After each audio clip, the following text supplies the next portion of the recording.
విధానాన్ని పారదర్శకంగా తీసుకొచ్చే అంశాలపైన కూడా కేబినెట్ చర్చించినట్టు తెలుస్తోంది.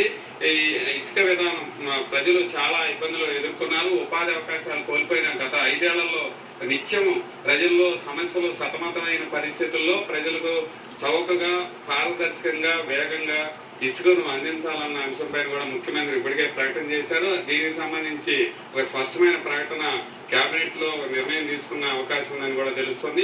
ఈ అంశాలన్నీ కూడా సమావేశం ముగిసిన తర్వాత మీడియాకి వివరించే అవకాశం ఉంది. అట్లాగే ఇప్పటి వరకు సాగునీటి అంశాలు అనేక ప్రాజెక్టుల్లో మరమ్మతు నిర్వహణ లోపాలు వల్ల ఎదురైన ఇబ్బందుల్ని భవిష్యత్తులో వాటన్నింటినీ కూడా సరైన విధానంలో మరమ్మతులు చేయడం, గేట్ల అమరక నుంచి నదీ కరకట్టల్లో ఇబ్బందులు ఉన్న చోట్ల, బలహీనంగా ఉన్న చోట్ల వాటిని పటిష్టపరచడంతో పాటు సాగునీటి రంగంలో ఎదురైన ఇబ్బందులన్నింటినీ కూడా ఈ మధ్య కాలంలో ఎదురైన అంశాలతో పాటు భవిష్యత్తులో తీసుకోవాల్సిన అంశాలన్నింటినీ కూడా చర్చించినట్టు తెలుస్తుంది.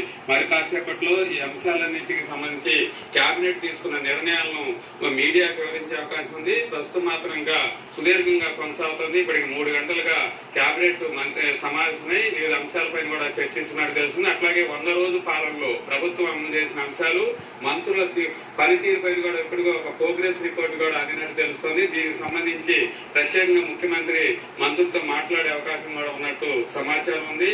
ఆ తర్వాత భవిష్యత్తులో ప్రజలకు పెత్తందారీ వ్యవస్థలు కాకుండా సేవ ద్వారా ప్రజలకు పారదర్శకంగా పరిపాలన అందిస్తామనేది ఇప్పటికే ముఖ్యమంత్రి పదే ప్రకటించిన అంశంలో ప్రజలకు మరింత పారదర్శకంగా మెరుగైన సేవలు అందించే అంశాలపైన కూడా కేబినెట్ లో ఒక నిర్ణయం తీసుకునే అవకాశం ఉంది. మద్యం పాలసీతో పాటు ఇసుక పాలసీ, అట్లాగే అక్రమ మైనింగ్ విధానాన్ని తొలగించి ప్రజలకు మేలైన సేవలు అందించే అంశాలపైన కూడా కేబినెట్ లో చర్చించినట్టు సమాచారం ఉంది. ఈ అంశాలన్నిటికి సంబంధించి మరి కాసేపట్లో మంత్రిమండలి తీసుకున్న నిర్ణయాలను మీడియాకు వివరించే అవకాశం ఉంది. కెమెరామెన్ భాస్కర్ తో సాయి.